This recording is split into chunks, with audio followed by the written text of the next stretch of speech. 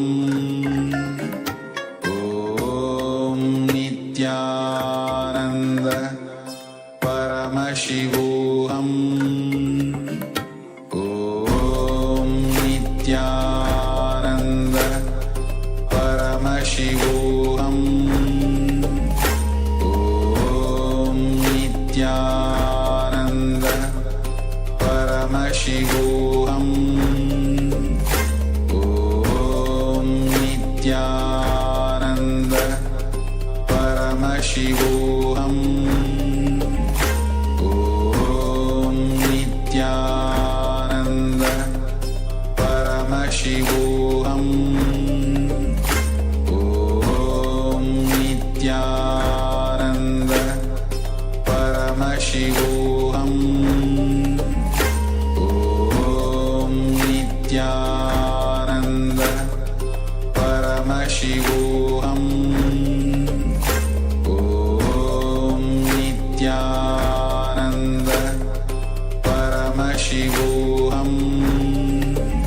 Om Nithyananda Paramashivoham. Om Nithyananda Paramashivoham. Om Nithyananda Paramashivoham. Om Nithyananda Paramashivoham.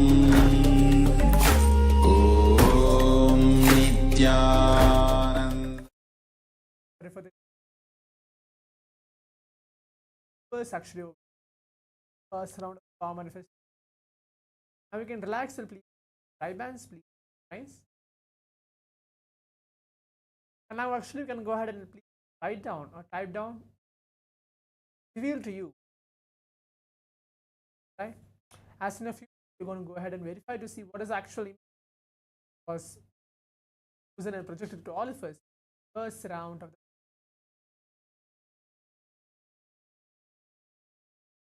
down.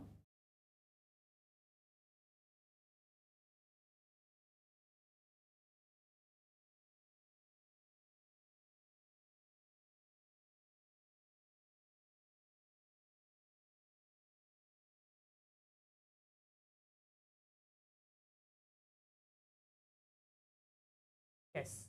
Now I'll be projecting the all of you. So what is the image? Actually go ahead and verify to see what was actually revealed to you and what is actually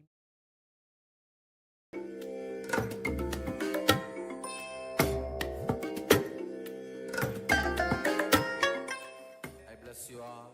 Let you all open all your three eyes. now you can see this is the image chosen for all of you. The image was like complete like a scenery type of an image which is there, which has a beach and which has many plants, different plants, which is blue in color, green in color as well.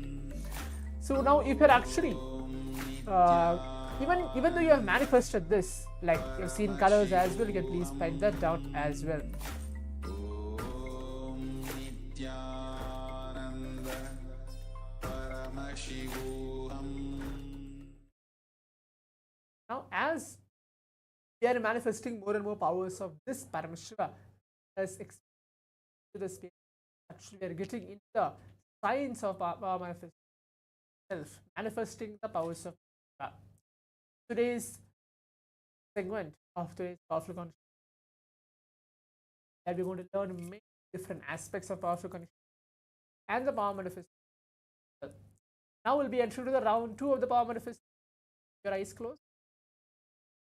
Start chanting the Mahavakya. Om Nithyananda Paramashivoham. Nithyananda Paramashivoham. Your eyes closed. Remember, Swamiji is as now project the image all of you for round 2 of the power manifestation, and we'll begin.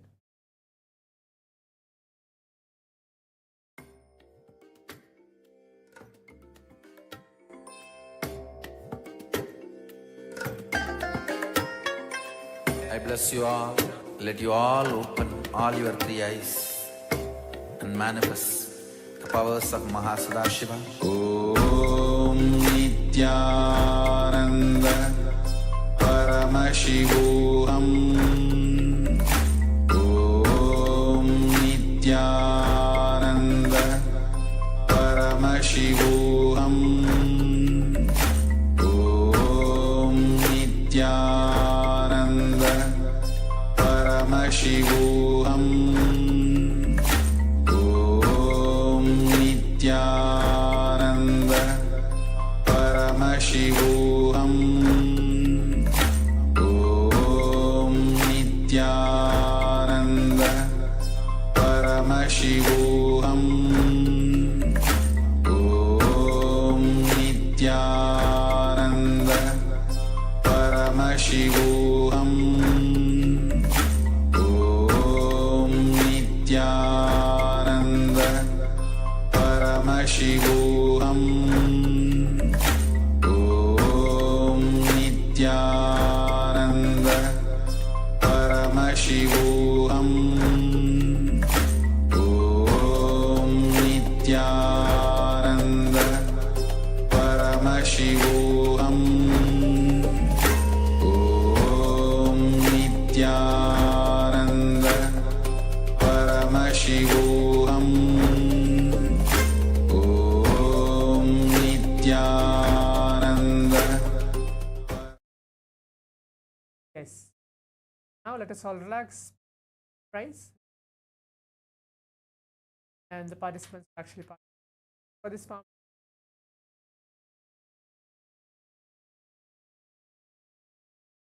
Now please pin down or type down everything which was revealed to you in this round of power manifestation.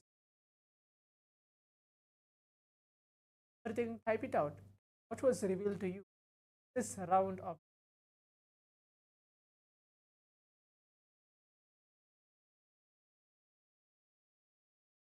everything, as in if you projecting the all of you, telling what was revealed this round of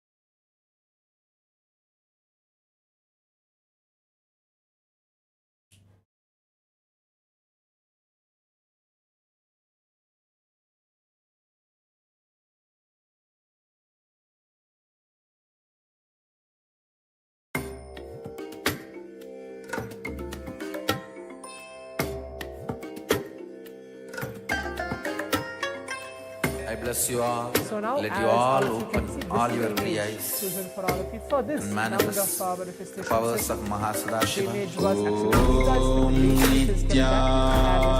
as well in this round of power. So you've actually seen what you have actually revealed and manifested in this round of power manifestation. Please go ahead and check and actually correct it for yourself. And yes, you have manifested in today's round of power manifestation. Om Nithyananda. So now, as we're entering to the conclusion of today's power manifestation, all set straight, as prepare ourselves to move on to the next session, as we have a long day today, receiving Swamiji in our life in the Bhava Samadhi Darshan of Murti. Your eyes as prepare ourselves for the next powerful content. Stay tuned.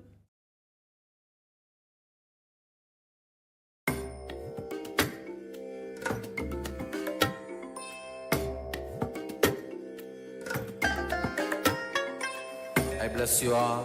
Let you all open all your three eyes and manifest the powers of Mahasadashiva. Om Nithyananda Paramashivoham. Om Nithyananda Paramashivoham. Om Nithyananda.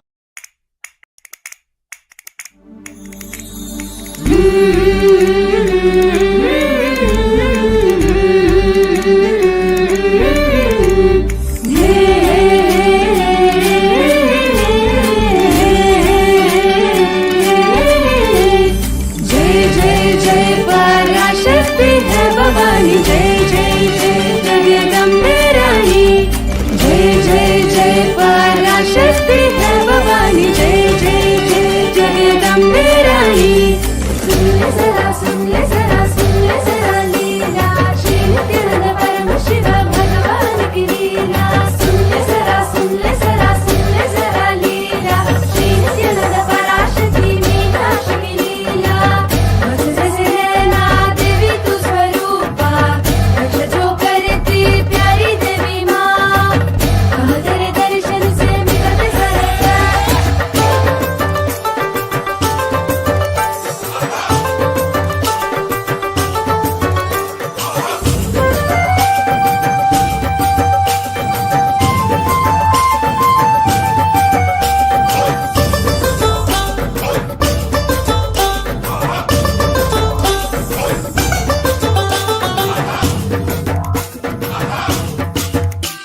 Nithyananda.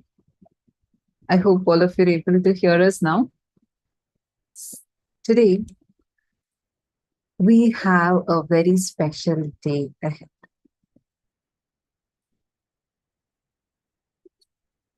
There are people who have achieved literally living, I should say, the dream of millions as their life.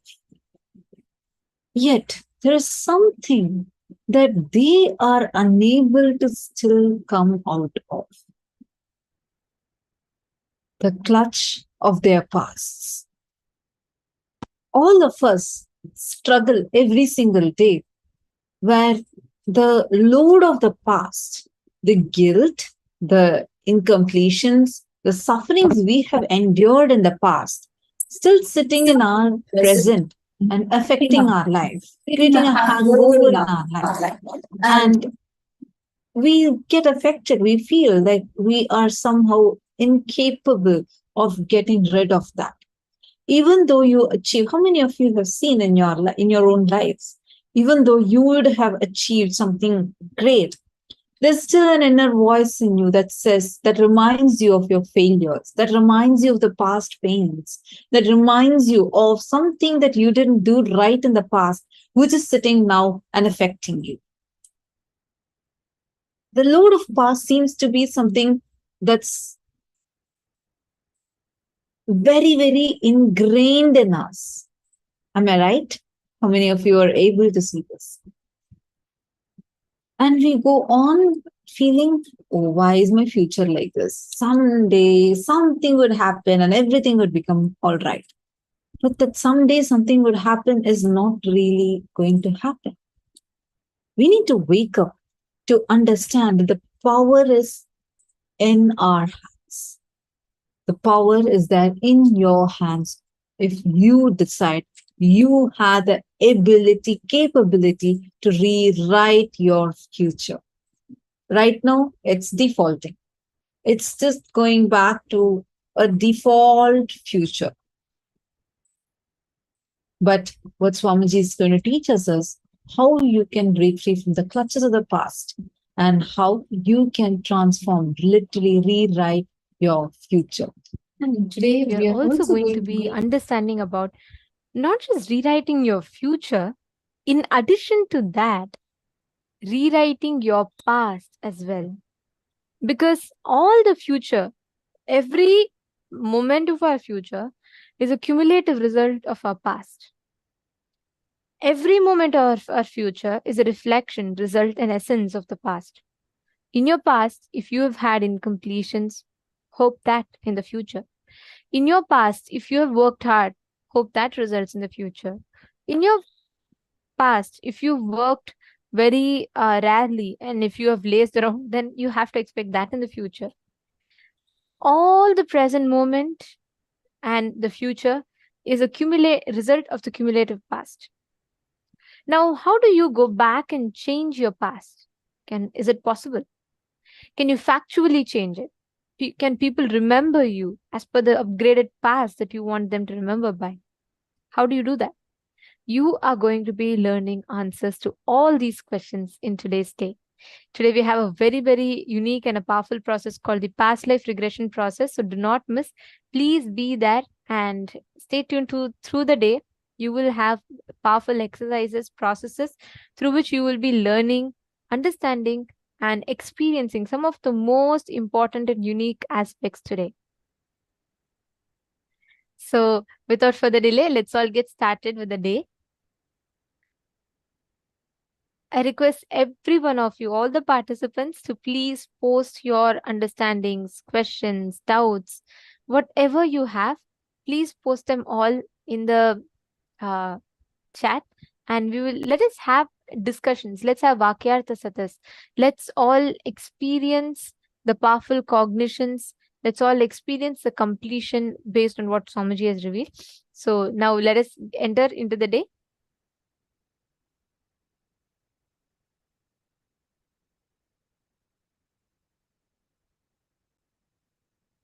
The first session we are going to be having is understanding the space of Nityatva. the eternity dimension. Let us now listen to that revelations.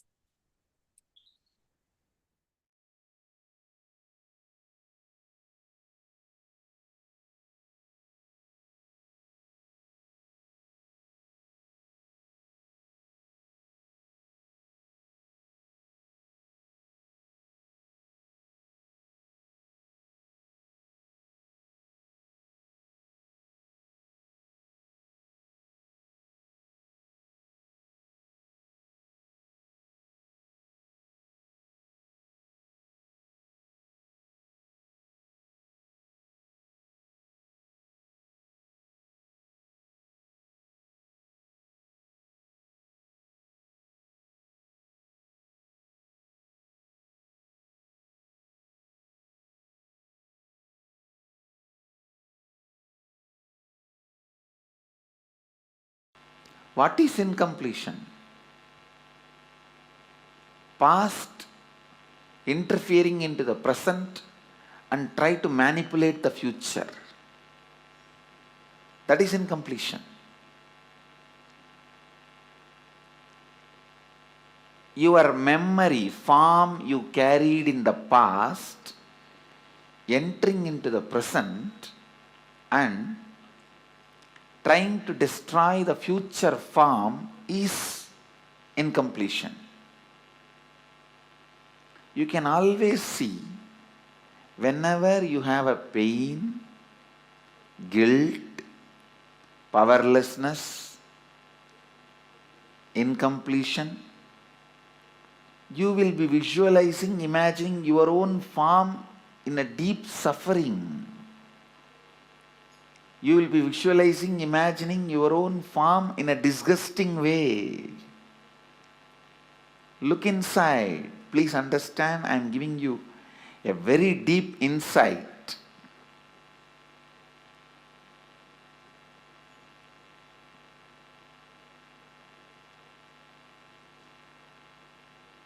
Whenever you are powerless, angry, violent, incomplete, look in, you will be remembering your own form from the past, which is actually you will be flashing your own photograph in your screen. Let me talk in the language of computer, you will understand. You will be running your own photographs in your screen, inner space screen, which is taken during the very sad, depressed moments.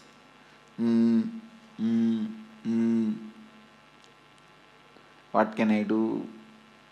Lost, over.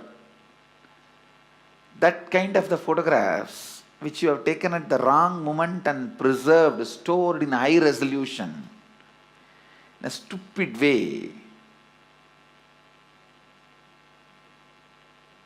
in your inner space, you will go on be replaying them. See, whenever you are powerless, you are not going to remember the full smile photograph of you or the ecstatic photograph of you. When you remember that, you are going to be in the space of completion.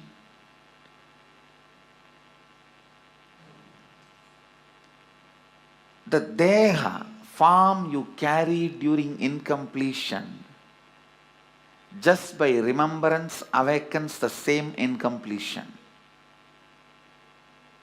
Understand? Just by remembrance, something can bring incompletion or completion.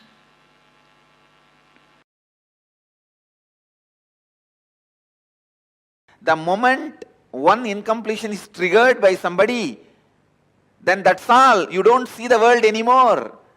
The world does not exist, only my world exists. That is what is meant by the great Mahavakya, Jagat Mithya. What you perceive as my world is Mithya. Because A small incompletion, the moment it got triggered, it gets triggered.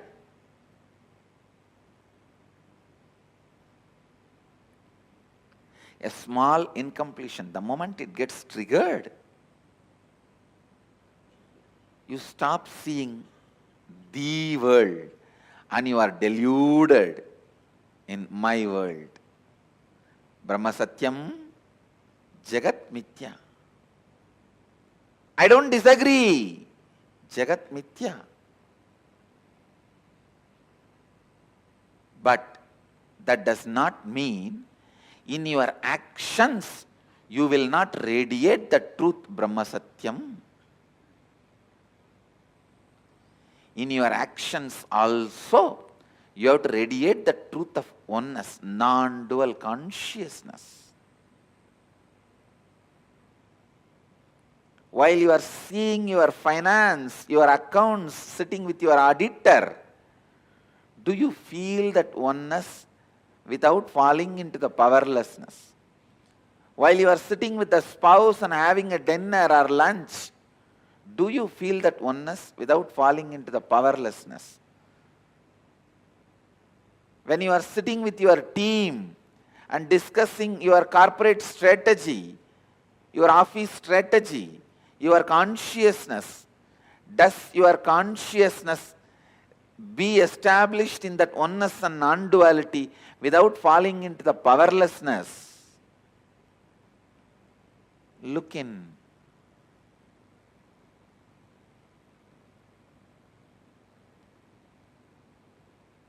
Just your back pain disappearing is not the result of Advaita. All the pain which you have hidden in your back should disappear. Not just back pain disappearing. All the pains which you have put it in back has to disappear. Suddha Advaita Sugabodha Jnanam. The pure Advaitas, joyful influence and the wisdom which comes out of joyful influence. Please understand, the joyful influence of Advaita is what I call completion. The joyful influence of Advaita is what I call perpetual completion.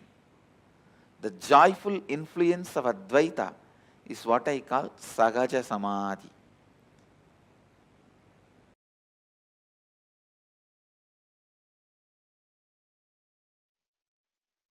Paramashiva's own reflection, his own reflection in this universe is yourself. Yourself's original source in the parallel universe is Paramashiva. Listen.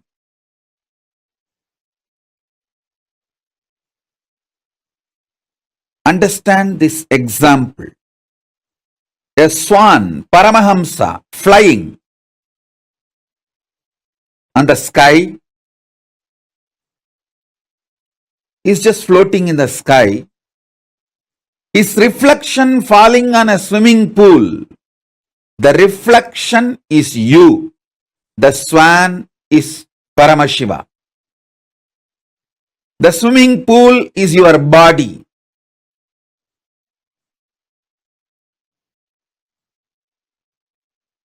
Understand, the moment reflection looks back to the source, it realizes it was, it is, it will be forever Paramashiva. Sometimes the reflection feels it is being hurt by the waves in the swimming pool.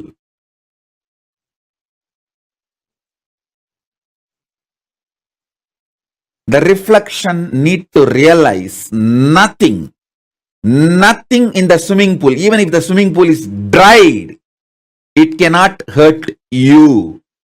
It cannot hurt the reflection because reflection is centered in the source. You only have two choices. Either you can enjoy you being a reflection or you can go back to your source. Beautifully, Paramashiva explains to Devi, anything goes circular. Listen, anything goes circular, repetitive, is reflection of me, even when it believes it is suffering. It cannot suffer. It can only forget its existence. In the delusion, it can force itself and imagine itself as if it is suffering.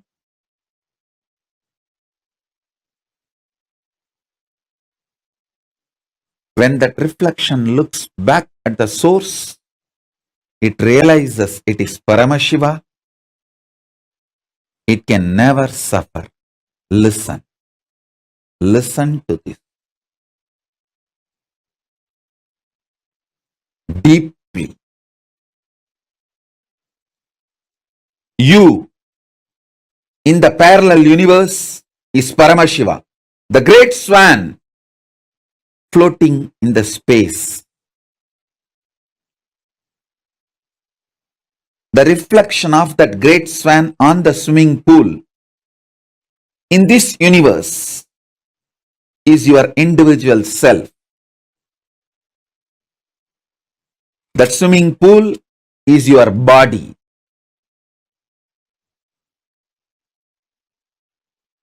Anything which goes round, listen. Paramashiva explains so beautifully. I'll tell you in the modern language, whether it's an atom or known universes, everything goes round it is in circular motion in the space, in Chitagasha, conscious space.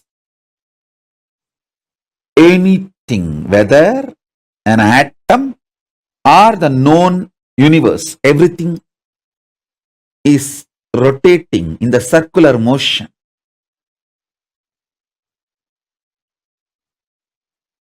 What is created in the circular motion is called circular time. The time which circles, repeats itself.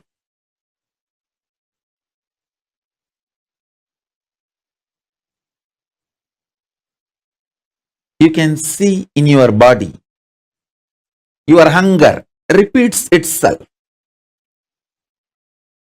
Your number 1, number 2, number 3 repeats itself. Your sleep repeats itself. Your patterns repeat themselves. Your decision to smoke, your decision to drink, your decision to be addicted to something, everything is repetitive. Understand? Anything which repeats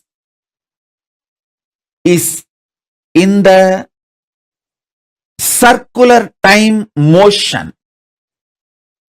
It is within the field of Nirantaratva but not Nityatva. It is within the field of Nirantaratva but not Nityatva. If you know, anything which repeats does not hurt you, cannot hurt you. You are liberated from time. You are liberated from Kala.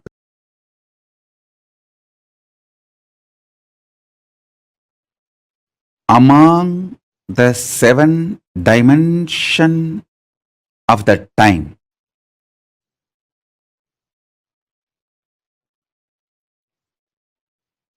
Space before the past. Past. Past merging into the present. Present. Present evolving as future. Future. Future merging into the space beyond future. So totally in the 7, the space before the past and the space after the future is established in Nityatva, eternity. Past, present, see, listen.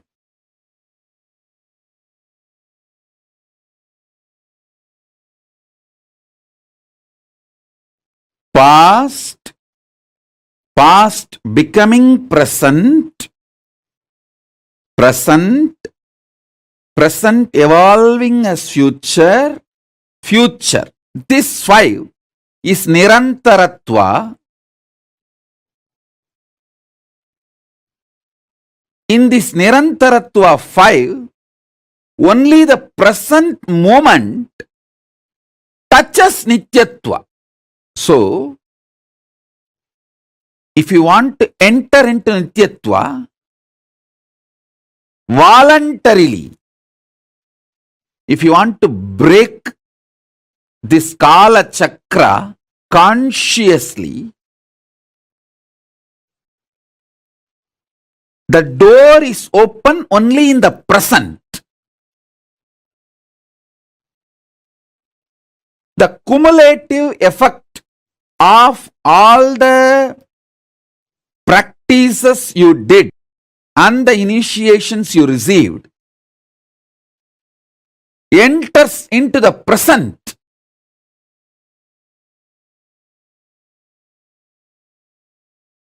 And makes you experience Nityatva. Listen. I wanted all of you to remember the cognitions I gave about Nityatva and Nirantaratva. Nityatva is 7, Nirantaratva is 5.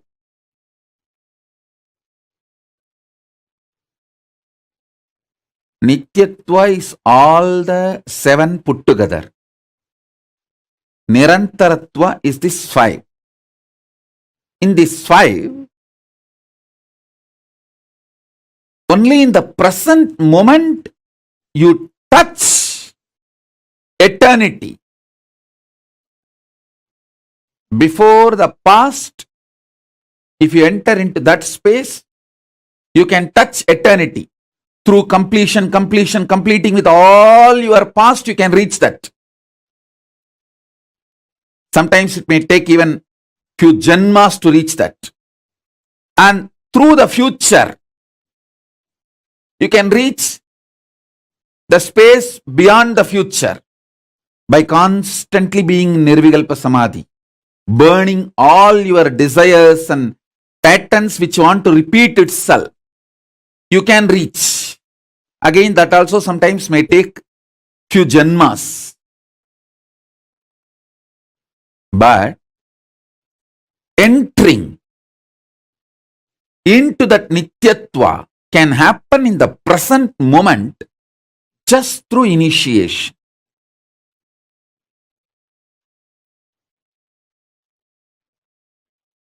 Remember the definition and the revelation about Nityatva. Remember the truth about Nirantaratva. Remember the next statement I made. you can reach into Nityatva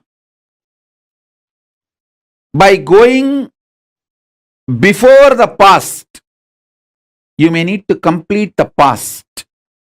By completion, you may enter into the space before the past. You can enter that way. That is also one path. There is another one path where you can enter into the Nityatva by exhausting all your future. By being in Nirvikalpa Samadhi, you burn all desires, all seeds, all bijas which can manifest your future, all karmas burnt. And then you enter the beyond future space, Nityatva. That is also possible. But both will take few births to achieve. At present, in this very moment, through initiation, I can put you into eternity, Nityatva. In this present, three things are going on inside you. The identity default you cherish, and the identity you consciously want to manifest, and the struggle between these two identities, your doubts, hatred, denial.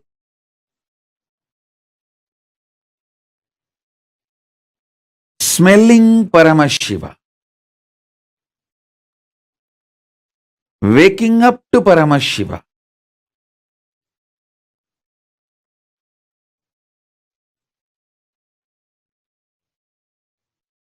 waking up to this highest. In this moment present, it can be done through the initiation.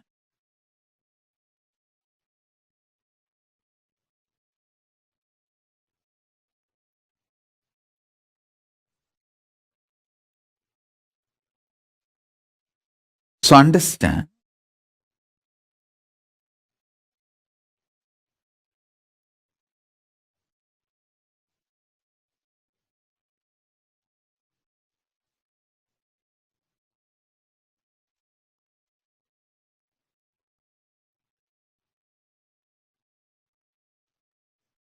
that is why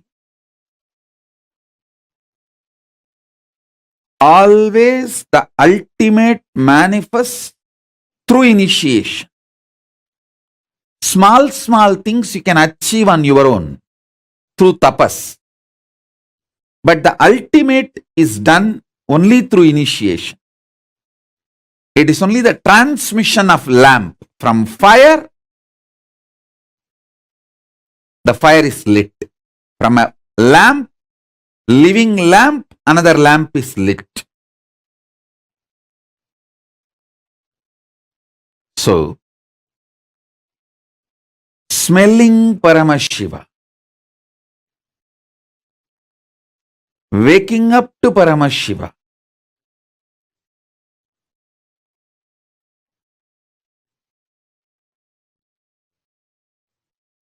waking up to this highest.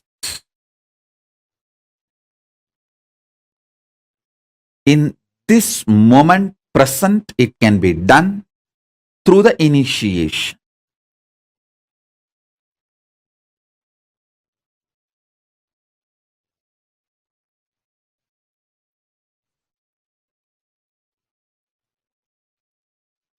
So understand,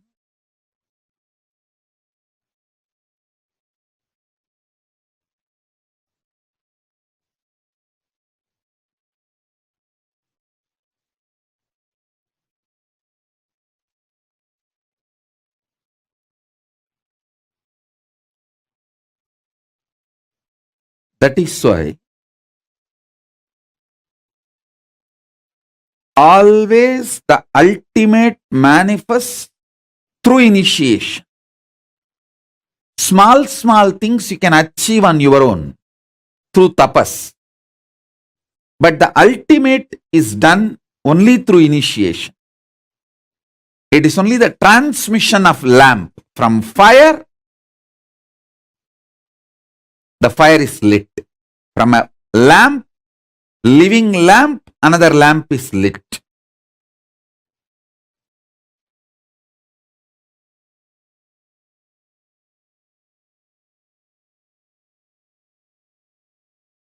I'll explain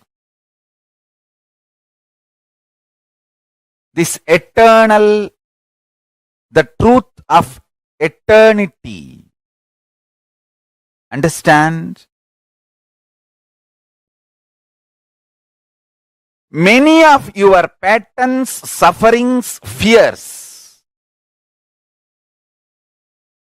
are impulsive, not existential based.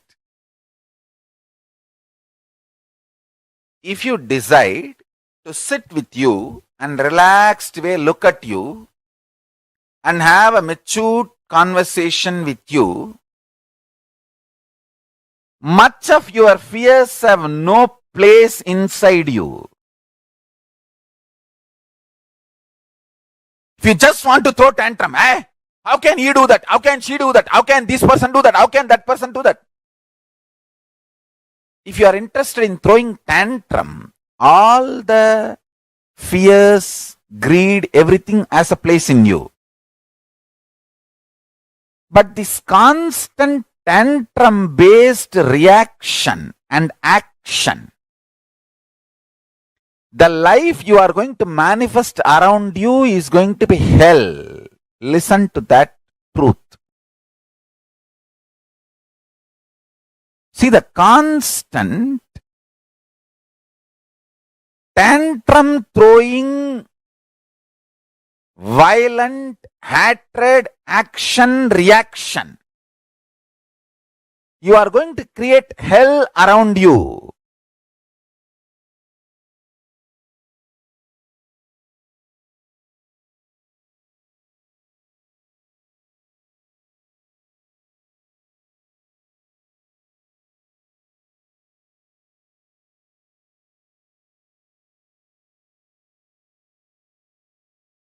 Nityatva.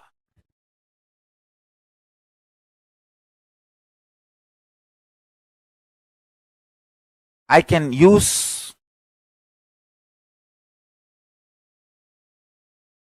and maybe I'll create a new word. Eternal, cosmic constant.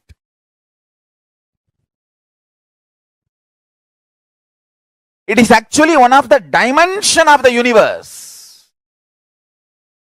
One of the fundamental quality you need to access the eternal dimension of you is having restful, matured conversation with you. What am I doing? Where am I going? I am going to be eternally alive. Am I planning and building my life for that? Or am I just agitated, tantrum throwing child, thinking that there is no tomorrow? When it comes, let me face. Understand? All suffering is nothing but having this attitude. When it comes, let me face, and when it comes, you will not be able to face. That is a suffering. Understand? This is two important statement I am making. All suffering in your life is because of that blind spot you have. When it comes, let me face, and when it actually comes, you won't be able to face.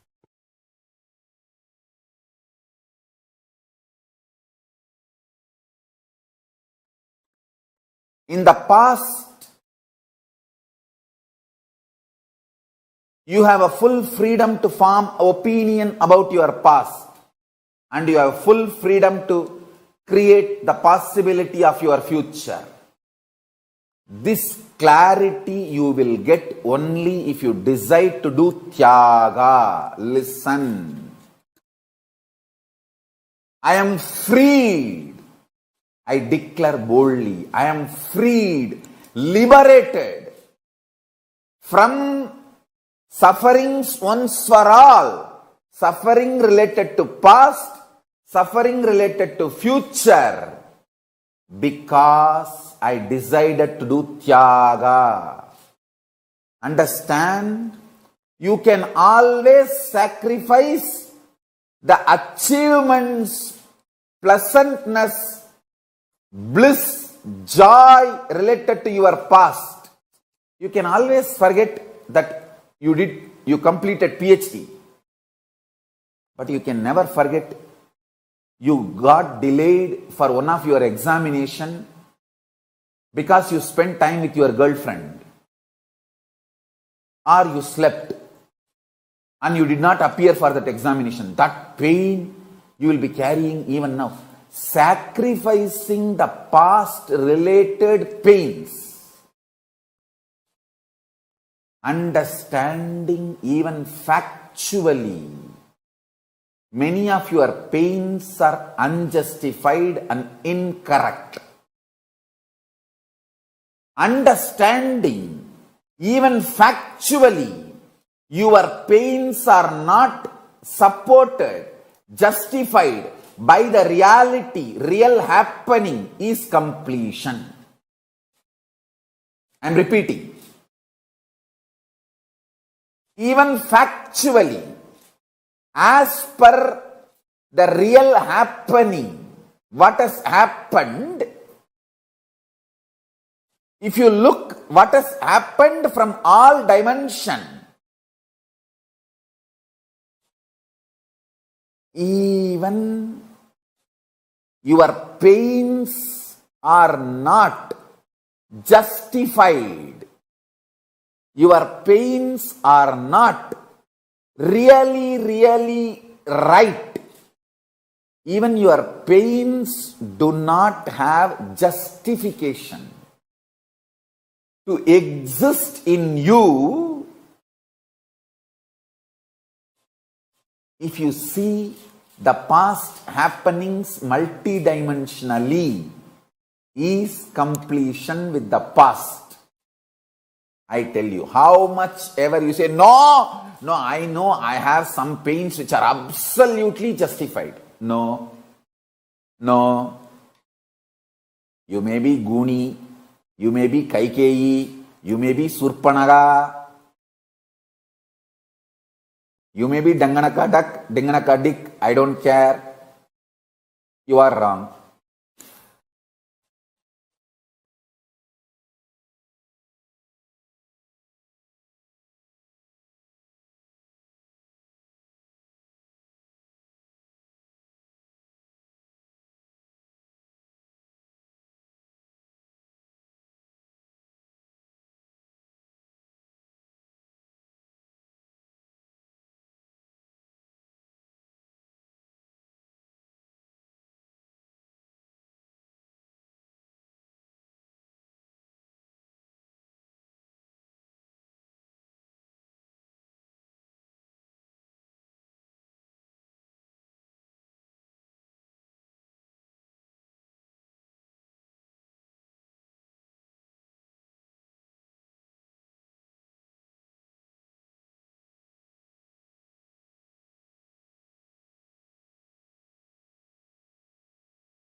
So beautifully, Swamiji had explained to us about completion with the past and how we all hold on to the past more and more and let it sit and in our present and affect our future. Very beautifully, Swamiji explained it to us. I request all of you to take a few minutes and first share with us what are the clicks that you had from this session, extremely powerful session on completion with the past.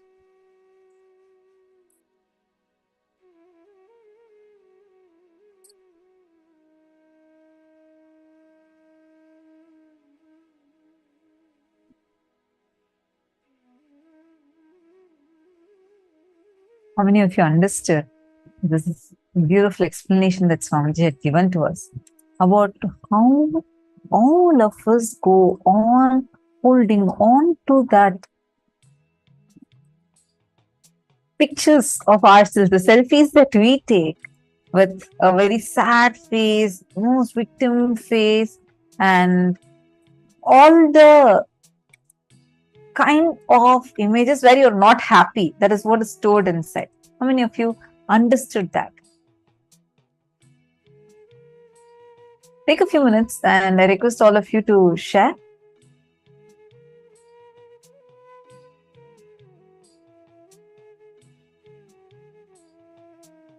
See, there are situations where we take the cognitions we carry from the past, let it sit in the present, and it will put us in such a delusion. We would not even be able to see things as they are. And it goes on, some of those visuals just get recorded in us and it goes on replaying. Take a few minutes, analyze in your situations also. How many times you have stopped yourself from expressing some great ideas that you had because you feel inside of you deeply that some of these incidents from the past where you had failed, where you had embarrassed yourself, all these sitting as images inside of you, visuals inside of you, and going on replaying. And it's like it terrorizes you or it puts you down. It puts you through the victimhood. It makes you feel extremely bad about you.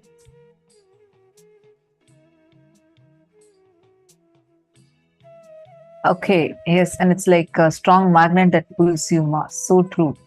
Malita has posted. Malita, you're asking, how do we deal with a situation where we had an argument with our spouse, say the day before, and mad today about it? For everything, completion is the key. See, now even in the situation you're saying, actually, I remember once, and this also happened in Gurukul. We keep telling so many stories from Gurukul because that's where we were grown up, where we were brought up literally. So from that, see, once we had I think a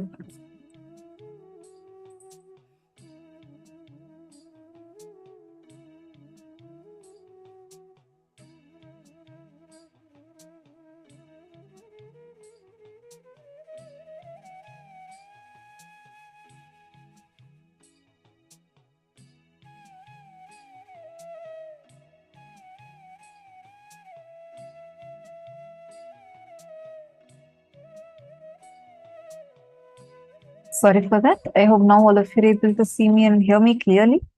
Okay. So once in Gurukul, we had a situation where like all of us were there together, and I was leading a small team. And at that time, I think no, I was leading a bigger team. And that time, suddenly, 2-3 kids that were there, out of their incompletion, they told me a certain word. They said like, what? I don't. They were like trying to tell about me.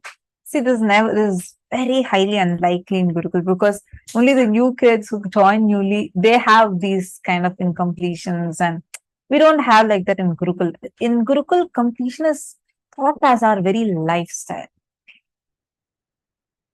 So we were all sitting, and this 2-3 girls, they're like very new girls who had joined Gurukul, and they were just standing behind me. They uttered a word. They were telling me about something like, oh, you are bossing or something like that. And they were talking amongst themselves in such a way that I could hear, and about me. It triggered so deeply inside me. I don't even know why. But then I left that place. I moved away from there. In some time, about like half an hour later, I was wheezing badly. I didn't know why by then, like wheezing because of external situations, like means the weather, temperature, or any of those, it will not come. If at all I have that, it will only be some incompletion has triggered that in. So I was like literally wheezing and sitting. And then immediately the physicians there came to attend. And they were asking me if I'm all right. They tried giving me the nebulizer. I didn't want to take the nebulizer. I was like, no, give me some time. I first want to see why am I having this. And my mentor came there and she asked me, okay, do you want to take the nebulizer? See, we will give you the nebulizer. But you also have, you can look in, see where the incompletion is, what incompletion you had, which has triggered you to this. And you can go and complete it. What do you want? I said, okay, give me 20 minutes. And within 20 minutes, I'll get rid of my wheezing. So like when you're wheezing, right? Like you literally can't breathe. There's no oxygen going inside you. That's how you live. It's very suffocating. So I was literally feeling like I have no energy at all. Then the physician said like, no, you have to take it immediately. Like this cannot continue. So I requested, no, please give me 20 minutes. And then my mentor asked me, what was the incompletion? Why do you think this got triggered? I said, I don't know. She told me to just think what had happened before this. So I was like, okay, this one incident happened and I was eating breakfast. Like these 3 girls were talking behind me. That's the only thing that happened. But I don't even know why I'm having so much incompletion of that. So she said, okay, look at, this is not with those 3 girls itself. But why is that word triggering you so much? And she spoke to me and she made me look in and complete with somewhere earlier, like when I was in my 3rd or 4th grade, this incompletion that was there inside of me because of a situation that had happened at that time. That word was sitting along with a wound inside. So anybody touches that wound, immediately it hurts. The moment I realized that, I completed with that. I went to that 3 people who were there. I went and directly spoke to them. I didn't get angry. I just told them that, see, this is the incompletion I had. And this is what triggered inside me when you uttered. So I'm completing. And I'm just completing with you also for like whatever feeling that had generated inside you. It's probably because I'm holding on to this word and this incompletion from the past. And when I went and actually spoke to them, though they also became very complete with me. And like the conversation ended so beautifully. It happened like 5-10 minutes, that's all. Then I forgot that I had wheezing. I completely forgot that. I was breathing completely normally and I was walking by. Then the doctor came and checked at me again and he was shocked. he said the visions completely disappeared. That's when I understood. That's what Swamiji means by how whether our diseases, issues, disorders, anything that we face, it's all so much psychological. And the moment we complete, when we do completion with our past, it has a direct impact with our present. It'll just so powerfully impact your present, and you will see how it will just, like when Swamiji says, relieve yourself from that past, you really get relieved from it.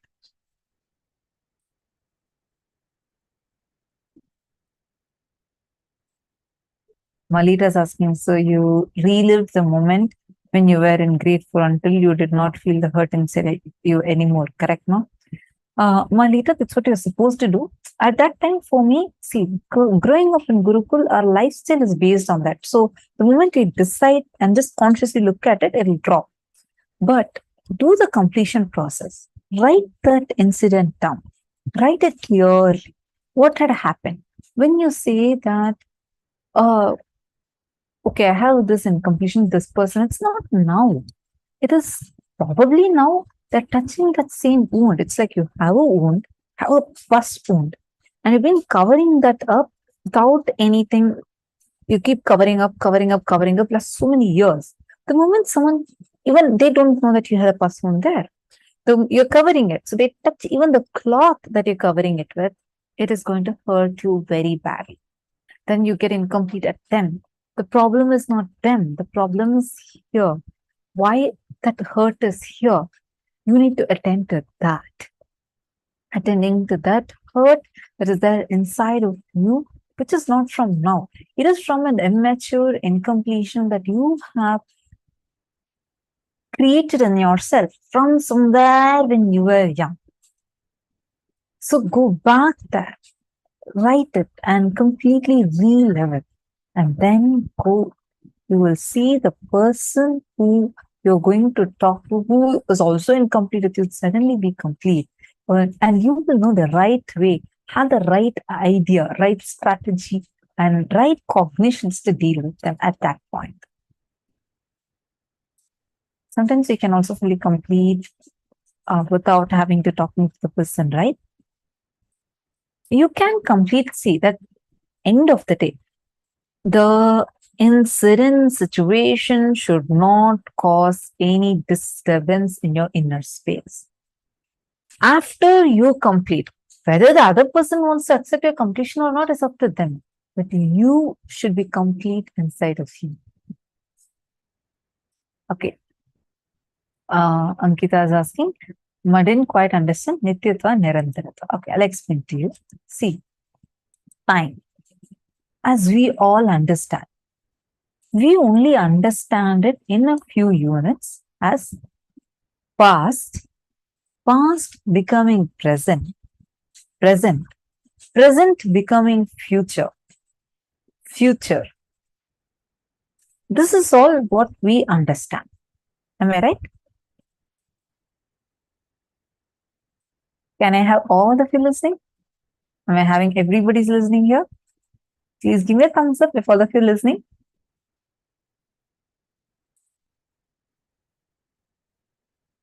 Okay. Ankit, I do not see you on camera. May I request you also to please come on camera? Who is so excited. It's so nice to see her excited. Actually, it's so nice. Every time we see the participants all so delighted, excited, it is so much more nicer, and it feels like, oh wow, this person is clicking with it so much, and they should experience more and more.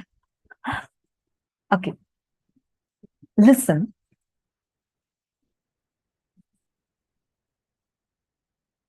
The unit of time as we understand is only past, present, future. And we say, okay, the past becoming present, present becoming future. And so this is all. There is This is all is the perception of time that we have. And this is what we call as Nirantaratva. All your cognitions, planning, everything is within this range only. The cognitions and ideas you carry about the past and the ideas you carry about future itself will be different. Like, for example, we all in our right now, our modern day, the understanding, the maximum capacity you can visualize is only a century. You don't have any word beyond a century, correct? As a unit of time, we work with seconds, minutes, hours, day, week, month, year, decade, century. This is all we have. In Hinduism, you have something called as yugas, kalpas. All these, when we say the word kalpa, it consists of millions and millions of years. We say, so when we are cognizing in those, we understand the time, everything in a much higher perception. When you cognize that there is an existence of kalpa, the way you cognize about you, that also expands. Listen carefully. You need to listen carefully, only then you'll be able to catch it.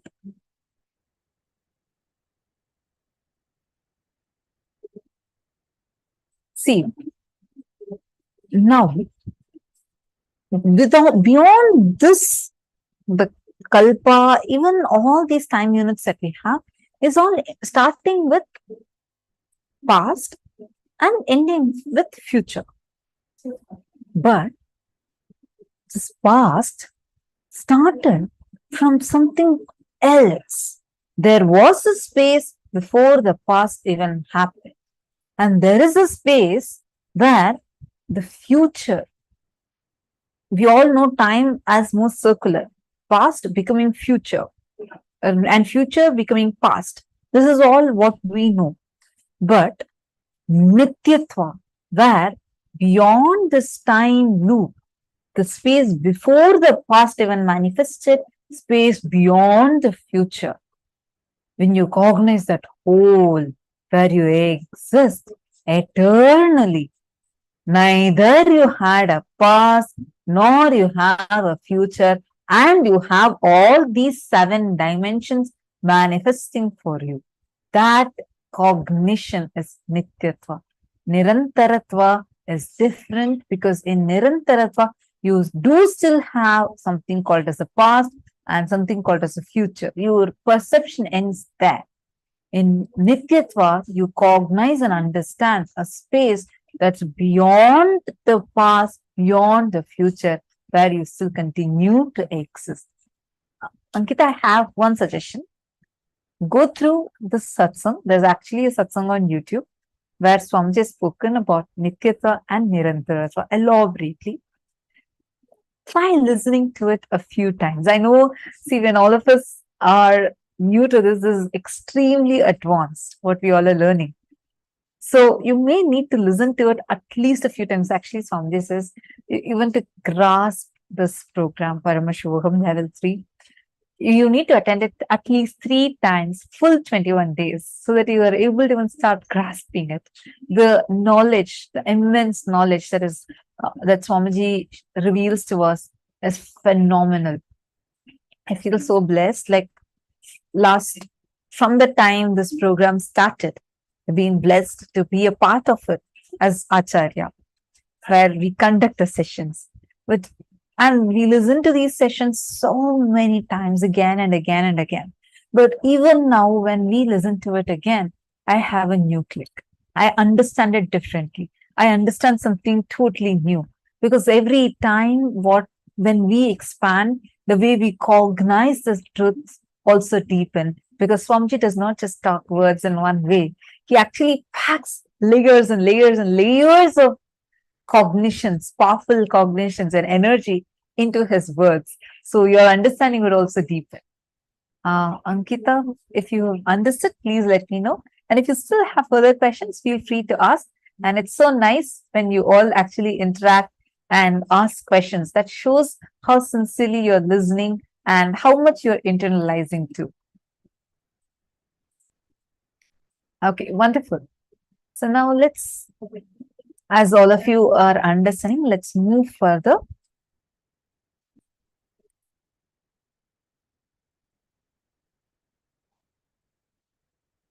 The truth of eternity, many of your patterns, suffering, fears are impulsive. They are not existential based. So if you decide to sit with you and relaxed way, look at you, have a matured conversation with you, much of your fears have no place inside you. It's like you just want to throw a tantrum. How can he do that? How can she do that? How can this person do that? How can that person do that? If you are interested in throwing the tantrum, all the fears, greed, everything has a place in it. But this constant tantrum based reaction and action, the life you are going to manifest around you would be hell.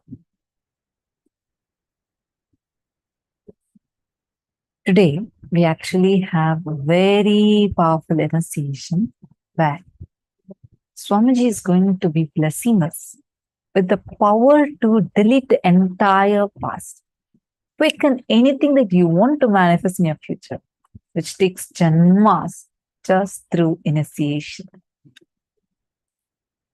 And let us all take a few minutes and do this process of completion. Start with the earliest memory of your life. Start with any of the unpleasant feelings that you have, anyone in completion. Take it. Go back to that incident. Write that incident down, right? And you're going to relive and complete. Relive it in your inner space intensely. How you cognized, how you responded, reacted at that time.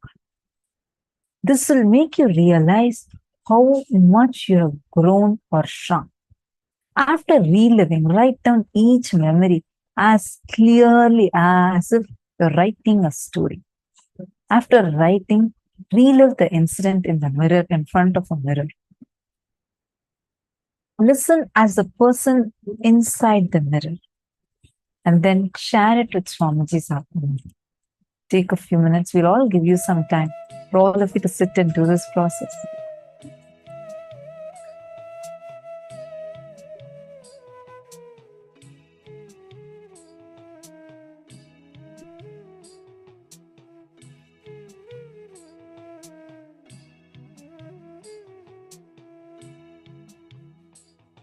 Any questions in your you have, feel free to ask us.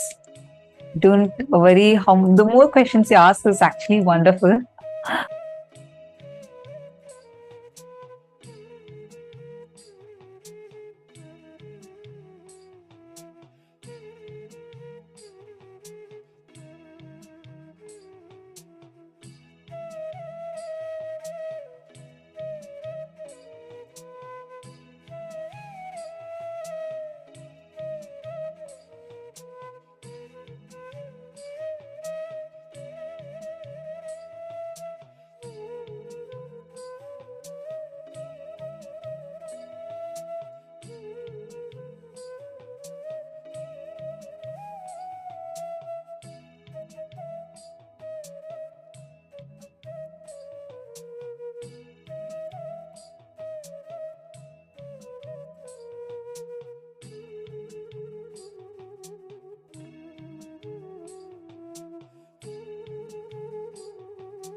Yes.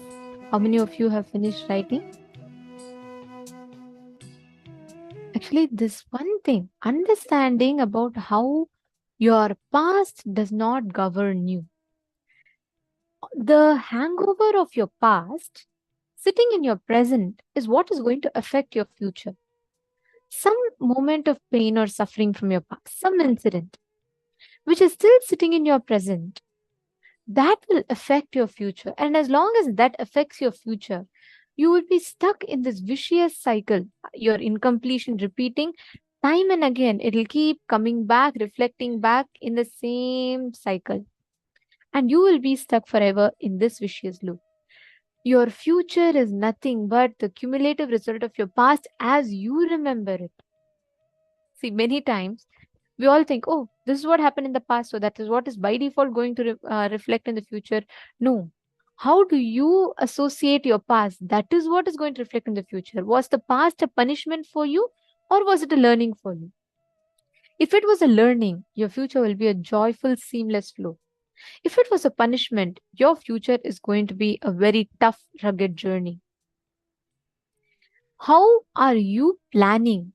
What are you perceiving as your past? You reflect only that as your future. Understanding? So, the earliest memory, when you relive that, you are letting go of the cycle, the vicious cycle that you create inside of yourself, of the past. Now, let us enter into power manifestation session. In this round, what all of you are going to be doing is completion. Just by doing the completion, you are going to be manifesting the ability to manifest the power of making the deity move on a silicon surface. Sit with that conclusion. See, whenever you decide to drop the perception of your past and you decide to complete in you will see only that will reflect as reality even in the future. Sit now. Consciously decide to manifest the future the way you want without clutching to the result of the past.